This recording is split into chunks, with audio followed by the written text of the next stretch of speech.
Donald Trump just signed a new executive order that requires every truck driver in America to read and speak English. No excuses, no apps, no help, no translations allowed. If a driver gets pulled over and can't pass an English check, they can be kicked off the road immediately. Trump says it's about public safety. Thousands of immigrant truckers who help move our goods could lose their jobs overnight. That means supply chains could get even worse. Food, medicine, basic goods could face major delays. This isn't about driving, it's part of a much bigger plan. Trump is pushing right now to make English the official national language and crack down harder on immigration.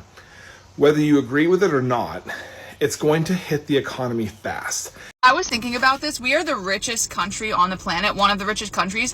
Why does it look like ass? Like, really think about that for a second. Like, when you're driving, if you're not in like Florida or California or the coast of like Oregon or whatever, it's like, this place looks like shit. And we have so much money. Like, I'm thinking of like Europe and Japan and all the architecture like across the world and how beautiful it looks. Why don't we have like rose gold fucking buildings, and like, why does the Kmart's and like all of the stores look like shit? Like, I don't know. I'm just thinking in my head, I'm closing my eyes and I can imagine like like look at China, like Shanghai, like the coast, like all those videos you see, that's like no joke, stunning, beautiful, high tech. You would think America would look like that with the amount of money that we have, but it just looks like, ugh, you know what I mean? So here's the deal with the executive orders. I don't think they're going to work. And I'm not trying to be a pessimist here, but I really don't think that they'll work. And this is why. So we need to first look at, well, how in the world did we even get to the point of this executive order having to take place? Because here's the deal. This executive order is basically just reinstating a pre-existing law that was sort of taken out of effect. Right? I mean, for a very, very long time, it was against the law federally to not be able to read, write, or speak English and be a truck driver in the United States of America, right? And previous administrations began to backpedal on that. Why did they do that? Because these corporate oligarch elitists who basically collectively own the majority of wealth and power in this country, and the central bankers above them who work hand in hand with them, they want cheap third world labor in the trucking industry because it does two things that massively benefit them. Number one is it keeps American truck drivers, American workers, poor. Okay? This is a debt-based economy. That's very important to remember. In a debt-based economy, they need a handful of things to exist with us, the working class, in order for them to thrive and survive. They need us to be poor, they need us to stay in debt, and they cannot have us making enough money to start paying off debt and start actually owning assets. And I don't mean going and signing for a loan and possessing an asset that the bank owns. I mean actually physically paying off an asset and owning it. They can't have that. And if this executive order that Donald Trump has put into place actually begins to come to fruition, like people are saying it will, where he's given the DOT and the FMCSA 60 days to purge the industry of these guys. If there were hypothetically a deportation that took place where all of these guys were gone through with a fine-tooth comb, selected and kicked out of the country, which could be done very easily, by the way, that's exactly what would happen. You see, we would start seeing the small companies begin to thrive again. We would see the owner-operators thriving again. We would see the employees of the small companies thriving again. And we would see the big guys going belly up. And that's because there's no more cheap labor. There's no more third world labor in the trucking industry. When you run into a situation like this, people start paying off debt, right? And you can't have that in a debt-based economy. They have to constantly keep us in debt and poor. They have to toe this very, very fine line of not having us too poor to where people get together and they begin to revolt. Because the reason people haven't done that yet is because they're not actually starving yet, right? We're broke. We're very, very, very broke, but we're not actually starving yet, right? We all talk about being broke, and we are, but we still have creature comforts. We still go eat fast food. We go eat sometimes. We are able to buy clothes most of the time. We're able to have Netflix and Hulu and all these different things. That doesn't mean we're not broke, but it means that we still have creature comforts, and that's exactly what they want. They want to toe that very, very fine line to where we're not broke enough to where we begin to get together and really realize what's going on and revolt, but to where we're broke enough to where we can't afford to actually get out of debt and pay debt off.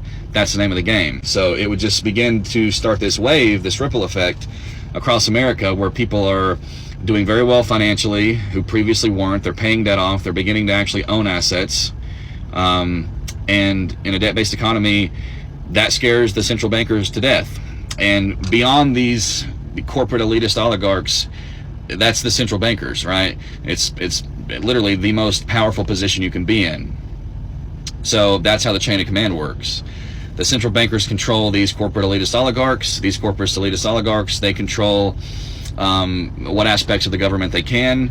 They're the ones who got the government to backpedal to the point where we were at basically now, where they did away with that regulation, making it a requirement to be able to read, write, or speak English. And they flooded millions of these guys into the trucking industry to the point now where we have diluted the American workforce down to roughly 20%. So 20% of the overall pool of truck drivers in America are actually American. The other 80% are foreign drivers in this country, many of which cannot read, write, or speak English, many of which have zero experience driving a truck. They're given a 5-hour max crash course, and these are the guys you see pulling into truck stops who are getting out asking other people to back their truck into a spot for them because they don't know what they're doing. And then they get up in the morning and they leave the truck stop, rip somebody's hood off, they get on the road, and they barrel down the highway at 80 miles an hour at 80,000 pounds beside you and your family, right? And so when you have these foreigners over here, the reason that it affects the economy, trucking wise, is because they're able to operate for a much lower cost, right? That's sort of what ties this all together. They're able to work for much lower rates. Again, this is third world labor. Americans cannot compete with third world labor. Just like average employees in America today, even outside of the trucking industry, cannot compete with sweatshop workers in China. Us American truck drivers cannot compete with third world labor in the trucking industry. They're able to do it for cheaper because they have less expenses. I mean, that's just the bottom of the line. I mean, I understand people will say, well, they're still having to buy fuel too, obviously.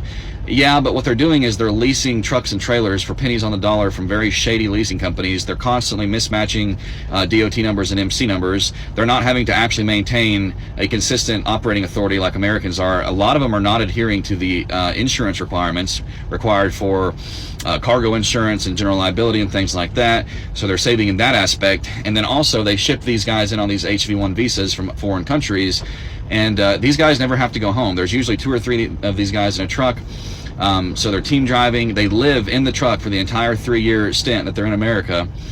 And when their clocks run out, when their ELDs run out of time on their federally mandated clock, whether it be their 14-hour clock, their 11-hour clock, or their 70-hour clock, they've got dispatchers in Pakistan and Uganda and the Middle East who just reset their clock. But you can't do that if you're an American-based company. It's highly illegal, and if you get audited, you're screwed. These guys don't care if they get audited because there's a really good chance by the time they do get audited, they're going to be out of business anyway, operating under a new authority, right? These guys are even like auctioning off DOT numbers and MC numbers, right? We've all seen the videos where they go through and they peel off one sticker that's got an MC and a DOT on it, and they put a new one on. That's why they're able to take such cheap freight, and they're able to undercut the American workers, and that's why these corporate elitist oligarchs and these central bankers love it. And again, it could happen. It could happen so easily. Like I said in the video this morning, these guys came in under their own willpower. They can leave under their own willpower. We don't care where you go. We're not going to tell you where you have to go, but you can't be here. You need to leave. You can't be driving commercial trucks in our country, not being able to read, write, or speak English, not having the proper documentation, not having a CDL that was administered through the American standards. You can't do it. It would be very easy. The Trump administration, had they begun this when Trump got inaugurated, they could have had it done within a month. So now we're being told once again that we need 2 more months past where we're at now. It's already been 3 or 4 months. It's just not going to happen. It's another scam campaign, and I really think that's the truth. America is known as one of the richest countries in the world, guys. What went wrong? Hi guys, welcome back to the channel. I trust you are doing great. Guys, you've seen all these videos, how the truck drivers have been laid off automatically if they don't know how to speak English. So Trump has made English the official language in America. So, as a truck driver, it is now important that they know how to speak English for them to retain their jobs. Guys, it's not going to be funny at the moment because so many truck drivers will be losing their jobs automatically due to this new law that has been put in place. Let me know what you think in the comment section. Is this new law put forward by Trump administration going to be holding, or it's just going to be for the meantime? Guys, let's know. And how do you think it's going to be affecting the economy? Guys, let me know your thoughts in the comment. Thank you guys so much. I'll see you on the next one. 90% of the truck drivers voted for Trump. Now they go to the ports and the piers and look for a load to carry, and they find out that half the fucking ships are empty and the other half are being diverted by China to other places. The only fucking thing you'll be hauling is Trump the fuck out of the White House back to Mar-a-Lago.